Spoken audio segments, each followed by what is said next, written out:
आज हमारे स्टूडियो में है महमूद अली, जो पेन एंड कैमरा के संस्थापक हैं, एक प्रोडक्शन कंपनी है, और अब वो मूवी बना रहे हैं कोमागाता मारू। स्वागत है आपका sir. Thank you sir, thank you very much. हमें बताइए कि पहले तो ये कोमागाता मारू का आइडिया कैसे आया?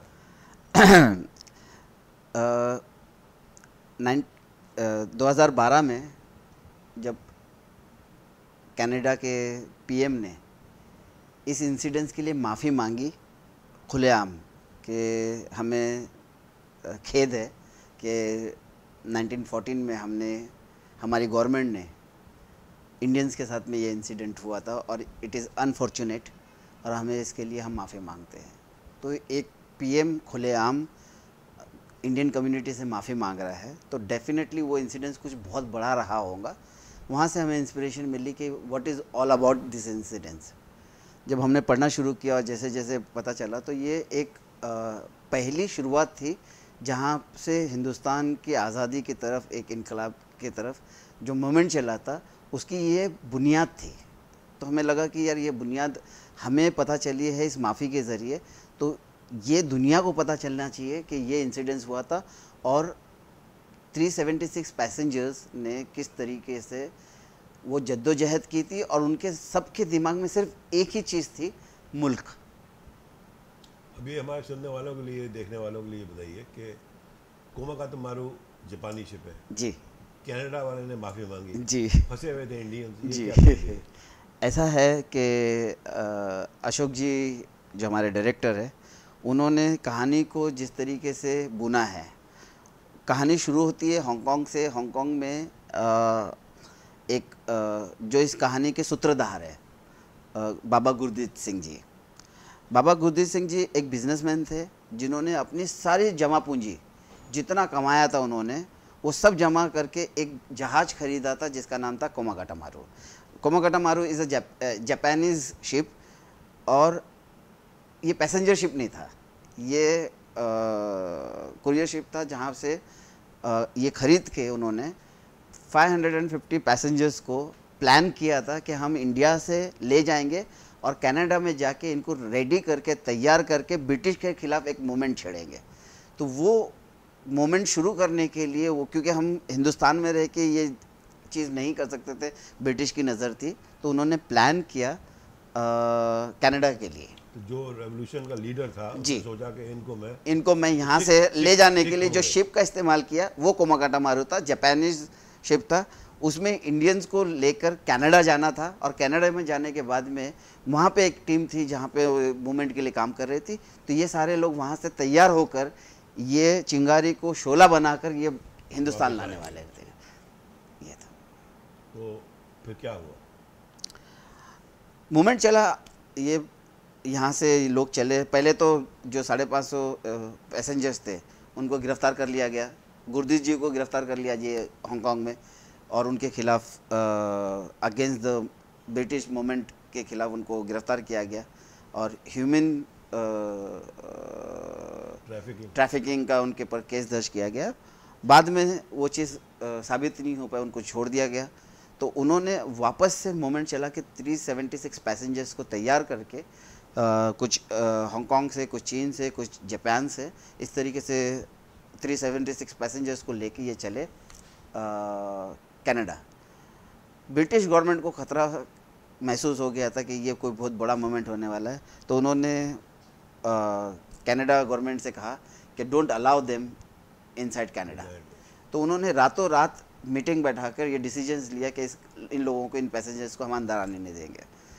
अब जब उनके ऊपर पाबंदी लगाई गई, उनको खाना रोक दिया गया, उनका पानी रोक दिया गया और उनको वापस जाने पे मजबूर किया गया, तो वो उन लोगों ने वहाँ से लड़ना शुरू किया, लॉयर हायर किए वहाँ से।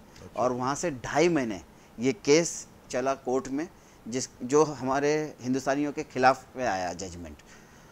तो इनको 2.5 महीने वो बेचारे सब्र किए, बगैर खाने बगैर पानी के। कुछ कैनेडियंस जो गुरुद्वारा चलाते थे उन लोगों ने पैसे जमा करके अपने लोगों की मदद करने के लिए गवर्नमेंट से कहकर शिप के ज़रिए उनको कुछ खाना वगैरह पहुंचाने लगे। तो 2.5 महीने के बाद जब ये इनकी हार हुई और ये कहा गया कि अब आपको जाना ही पड़ेगा, तो इनको, क्योंकि ये चले थे हांगकांग से, तो इनको वापस हांगकांग आकर इनको भेजना था। तो गुरदीप जी ने फैसला किया कि नहीं, हम हांगकांग अब नहीं जाएंगे, अब हम हिंदुस्तान जाएंगे। हम क्यों हमारा मुल्क छोड़ के यहाँ वहाँ कोशिश कर रहे हैं? जब हमें लड़ना और मरना ही है तो हम अपने मुल्क में मरेंगे। और उन्होंने फैसला किया हिंदुस्तान आने का, और जब हिंदुस्तान वो पहुँचे तो ब्रिटिश ने उनका स्वागत बारूद और गोलियों से किया, और उस मोमेंट में 19 लोग शहीद हुए, और ये मोमेंट इसमें जो लोग थे वो हिंदू, मुस्लिम, सिख? हाँ जी, तीनों थे। 20 मुसलमान थे, 12 हिंदू थे, और बाकी सब सिख थे। ज़्यादातर लोग पंजाब से थे। हाँ जी, ये है। तो ये एक मोमेंट था जो गुरदीप जी है वो इंस्पिरेशन थे शहीद भगत सिंह जी के। शहीद भगत सिंह जी गुरदीप जी को भगवान मान के पूजते थे। तो ये जो शहादत वाली और जो अपने मुल्क के लिए एक लड़ने वाली जो ताकत पैदा हुई थी वो करने वाले गुरदीप जी थे। तो जो बारूद से गुरदीप जी मारे गए उसमें? नहीं, गुरदीप जी जिंदा थे। गुरदीप जी आज़ादी देखकर उनका इंतकाल हुआ। वो 1957 में उनकी डेथ हुई। देखा उन्होंने आज़ादी देखी, जिस मोमेंट के लिए शुरुआत की थी वो मोमेंट देख के गए। बहुत बड़ी बात जी। तो इसमें शूटिंग के लिए तो आपको बहुत जगह जाना पड़ेगा? बिल्कुल। हाँ, जैसे हमारे डायरेक्टर साहब है, उन्होंने प्लान किए हैं हांगकांग, कनाडा और डेफिनेटली इंडिया। और क्योंकि पूरी फिल्म सीजी है, काफ़ी ग्राफिक का काम है, और भाग्यमती में इन्होंने करके एक खूबसूरत फिल्म बना के अच्छा सीजी वर्क करके हिट करके बताया। 100 करोड़ के क्लब में पहुंची फिल्म, और सिर्फ हीरोइन और डायरेक्टर के बलबूते पे। तो it is a good cost कि इस तरीके के चीज़ में उन्होंने इंटरेस्ट लिया। और तो आपका कब से इंटरेस्ट है फिल्मों में? हम तो शुरू किए थे एज एन राइटर। महाभारत में डॉक्टर राहिम असम रजा साहब के असिस्टेंट थे। फिर कादर खान साहब के साथ में मैंने 33 फिल्में की, स्टोरी, स्क्रीन प्ले और कादर भाई डायलॉग। तो सीखना वगैरह वहीं से सारा था, बचपन से ही था हमारा। 7th में हमने शुरू कर दिए थे असिस्टेंट। एक उर्दू मीडियम से थे तो एक फ़ायदा था, लोगों को उर्दू आती थी नहीं, और उस वक्त में बी आर चोपड़ा साहब को सिर्फ उर्दू ही आती थी। तो उन्होंने हमें हायर किया था कि आप राइटर के जो हिंदी डायलॉग्स है हमें उर्दू में करके देंगे। तो वहाँ से शुरुआत हुई थी। तो पूरी ज़िंदगी एक तरीके की फिल्म लाइन में बनी। तो पेन एंड कैमरा की शुरुआत कैसे हुई? पेन एंड कैमरा की शुरुआत जब राइटिंग से मैंने सोचा कि अब प्रोडक्शन की तरफ जाया जाए, तो उस वक्त मेरे कादर भाई के साथ में रोज़ाना हम 3 फिल्में कर रहे थे साथ में उस वक्त में। तो कादर भाई ने बोले यार एक नाम देता हूँ मैं तुझे प्रोडक्शन का, एज एन राइटर है तुम, तो तुम्हारे लिए पेन इज़ इम्पॉर्टेंट, और फिल्म लाइन में डेफिनेटली राइटिंग के लिए ये। तो पेन एंड कैमरा, और मैं चाहता हूँ इंटरनेशनली जावे आप, तो पेन एंड कैमरा इंटरनेशनल। तो उन्होंने ये नाम दिया, और मैं शुक्रगुजार हूँ कादर खान साहब का जी। उन्होंने मुझे इतना खूबसूरत नाम दिया और अच्छी बुनियाद दी। मेरी पहली फिल्म मैंने, ये 2004 की बात है, और जब मैंने फिल्म शुरू की और हम लंदन शूट करने गए थे तो मेरे पास इतने पैसे नहीं थे। तो कादर भाई ने, अनुपम खेर भी थे, तो कादर साहब ने एक छोटे से रूम में, बेड भी छोटा सा था, तो बेड हटा के ज़मीन पे गद्दा डाल के बोले मैं लंदन जैसे शहर में इस तरीके से रह सकता हूँ, तो पूरी यूनिट को रुकना पड़ेगा इस तरीके से। तो he help me a lot in my first film. तो फिल्में कौन कौन सी बनाई हैं अभी तक आपने? मैंने फिल्म बनाई है, मेरी पहली फिल्म थी कौन है जो सपनों में एज एन प्रोड्यूसर, फिर शुक्रिया, फिर चॉकलेट, अनिल कपूर, इमरान हाशमी, ये आशिक बनाया आपने, इमरान हाशमी अगेन, देन दिल दिया। फिर मैंने एक फ़िल्म की थी अनुरनन, जिसको बंगाली में नेशनल अवार्ड मिला था फिल्म को, वो मैंने की थी। फिर मैंने 7 फिल्म की मैंने इंग्लिश में, जिसमें से मेरी red mercury one of the biggest film, जिसमें हॉलीवुड एक्टर्स थे। एक एग्जिट थी जिसमें हॉलीवुड से थे आर्टिस्ट। उसके अलावा मैंने भोजपुरी में 5 फिल्में की। मैंने पंजाबी फिल्म की दर्द परदेसियाँ दे, मैंने गुजराती फिल्म की। तो सिनेमा ही मुझे सिर्फ खाता सिनेमा हो, पीता सिनेमा हो, सोता सिनेमा हो, मुझे इसके अलावा कुछ नहीं नज़र आता। अगर मेरी माँ के बाद में अगर कोई माँ समझ में आती है वो सिनेमा आती है। तो ये एग्जिट जो है, और दूसरी फिल्म कौन सी बताई? Red mercury. इसमें कोई था, स्टार था? हाँ जी, स्टार थे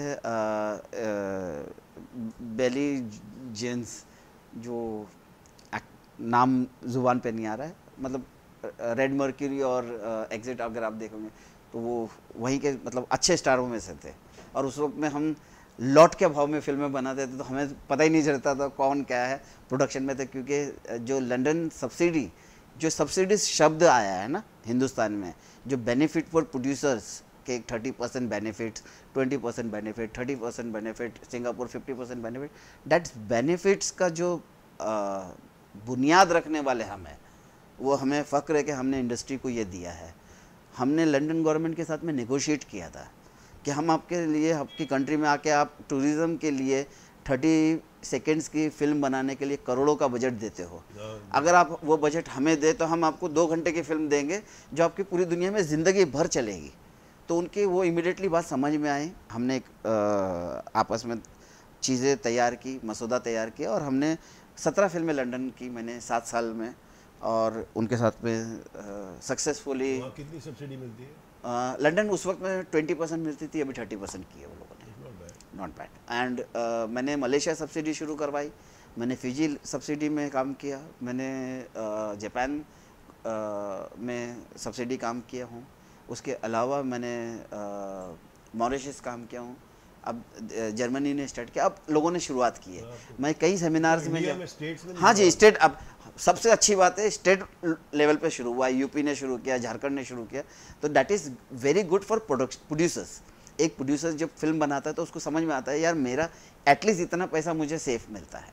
अच्छा ये बताइए, जैसे लंदन में आपने शूटिंग की जी, सब्सिडी देते हैं, ठीक जी, है, तो कैमरामैन और टेक्नीशियन वहाँ से हायर करने पड़ते हैं या यहाँ? नहीं, डेफिनेटली हर मुल्क की अपनी अपनी एक स्कीम होती है। उनकी पहली शर्त थी 70% शूट लंदन होना चाहिए, क्योंकि वो ये प्रमोट कर रहे थे अपने टूरिज़्म के लिए। सेकंड, जब हमने ब्रिटिश इंडस्ट्री को ये हमने शुरू की थी, ब्रिटिश इंडस्ट्री डेड इंडस्ट्री थी, कम्प्लीटली ख़त्म हो चुकी थी, फिनिश हो चुकी थी। जो वहाँ के लाइट्समैन थे, जो वहाँ के वर्कर्स थे, वहाँ के कैमरामैन थे, इनके पास में काम नहीं था, हार्डली 1-2 फिल्में साल की बनती थी। जब हमने शुरू किया ये सब्सिडी स्कीम और हमने बॉलीवुड से लेके जाना शुरू किया, जब मैं लंदन छोड़ा हूँ 2009 में, उस वक्त में 300 फिल्में साल की बन रही थी ब्रिटिश। तो वो हमने जब एक मैटर पे हम कोर्ट में भी गए थे इस सब्सिडी को लेकर, तो कोर्ट ने, जब जज ने हमसे पूछा था कि आपने मतलब क्या आपका क्या है, आप क्यों कह रहे हो कि आपको पैसे मिलने चाहिए, तो मैंने कहा कि एक डेड इंडस्ट्री को जो 2 फिल्में बनती थी साल की और 300 फिल्में बन रही है, दैट इज़ इन हिस्ट्री। अगर मैंने यहाँ के एक इंडस्ट्री को सर्वाइव जो कर रही थी उसको मैंने अगर सक्सेसफुली किया हूँ तो वो मेरा मिलना चाहिए मुझे। और जज ने पूरे देखकर हमारे लिए फेवर में जजमेंट दिया था। नहीं, मैं पूछ रहा था क्योंकि वहाँ पे टेक्नीशियन बहुत महंगे होते हैं जी। देखिए मैं आपको एक चीज़ समझाता हूँ, ये एक साइंस है सिनेमा। अगर आपको बजटिंग समझ में आ गई कि अगर आप कहीं ज़्यादा दे रहे हो तो कहाँ से बचाना है, अगर ये साइंस आपके समझ में आ गया तो आप, मैंने 17 फिल्में बनाई, मुझे कभी नहीं लगा कि मैं दुनिया के सबसे महंगे मुल्क में शूट कर रहा हूँ। फ्रैंकली कह रहा हूँ, मैं कोई बड़ी बात नहीं कर रहा हूँ। नहीं, हम लेते हैं, टेक्नीशियंस लेते हैं, हम टेक्नीशियंस को पैसे भी देते हैं, लेकिन हम फिर टेक्निकली काम करते थे कि हम वहाँ के जो इंडियंस टेक्नीशियन हैं जो ब्रिटिश है, तो हम उनको खड़ा करते थे कि आप आगे आइए, आप अपनी कंपनी खड़ी कीजिए, हम आपको काम देते हैं, हम आपको बढ़ावा देते हैं। तो इस तरीके से हम नेगोशिएट करके उनसे निकालते थे। ये साइंस है एक, ये भी एक किस्म का साइंस है कि किस तरीके से आपको बजटिंग समझ में आना चाहिए। तो मैं 7 साल लंदन काम किया, आई एन्जॉयड। मुझे कभी नहीं लगा कि मैं महंगे शहर में काम कर रहा हूँ। और मैंने हर फिल्म के, जब भी हम वाइंड अप करते थे, मैं अपने टेक्नीशियंस को कभी मोबाइल गिफ्ट करता था, कभी कोई चीज़ गिफ्ट करता था। तो मुझे कभी नहीं लगता था कि हम इतने महंगे शहर में इतने इस तरीके से, मुझे नहीं लगा कभी। आपने लिखने से शुरू किया जी, फिर डायलॉग लिखे, फिर सब लिखा जी, और आप प्रोड्यूसर हैं, डायरेक्शन में कोई आपका रुचि नहीं है? नहीं, डायरेक्शन में मुझे हमेशा अच्छे डायरेक्टर्स मिलते रहे। अभी luckily I am getting Ashok ji director. तो मुझे सच बोलूँ, आई एम अ बिजनेसमैन। जब मैं राइटिंग में था, क्रिएटिव पार्ट में था, तो मुझे ऐसा लगता था कि जितना वक्त मैं मेरे क्रिएटिव उसमें दे रहा हूँ, अगर मैं इतना ही दिमाग मेरे बिजनेस में दूंगा तो मैं 4 गुना कर सकता हूँ। तो एज एन डायरेक्टर मैं 1 साल में 1 फिल्म बना सकता हूँ, एज एन प्रोड्यूसर मैं एट द टाइम 5 फिल्में बना सकता हूँ। तो मुझे डायरेक्शन में फ्रैंकली इंटरेस्ट अभी नहीं है, और ना मैं इस दिशा में जाना चाहता हूँ। कोई ऐसा सवाल जो मैंने नहीं पूछा और आप कुछ कहना चाहेंगे इसके बारे में? नहीं, मुझे एक खुशी होंगी अगर इस बात की कि मैंने अपनी ज़िंदगी में जो सबसे अच्छा काम किया हूँ, तो अपनी इंडस्ट्री को, बॉलीवुड को मैंने इंटरनेशनल प्लेटफॉर्म्स देकर कई गवर्नमेंट लेवल पे मैंने एग्रीमेंट्स किए हैं। मैंने रशियन गवर्नमेंट के साथ में एग्रीमेंट किया और मैंने फ़िल्म की बेस्ट फ्रेंड। मैंने ईरानियन गवर्नमेंट के साथ में पहली बार 35 साल में ईरानी और इनका वो हुआ था, हमने फ़िल्म बनाई सलाम बॉम्बे, हमने 5.5 करोड़ में बनाई थी, 36 करोड़ का बिज़नेस की थी। तो हमने गवर्नमेंट लेवल पे काम किया। अब कोमागाटा मारू भी हमारा, it is a joint venture between pen and camera international India and film council Canada. तो ये एक बेनिफिट्स मिलते हैं हमारी आने वाली जनरेशन को, इंडस्ट्री को। तो ये मैं कोशिश कर रहा हूँ कई सालों से कि फॉरेन फंडिंग वो बॉलीवुड आए, हिंदुस्तान आए और इसको हम आने वाली जनरेशन को सौंपें ताकि उनको प्लेटफॉर्म मिले सिनेमा बनाने के लिए। Thank you. बहुत शुक्रिया सर, आपने वक्त निकाला। Thank you sir, thank you very much for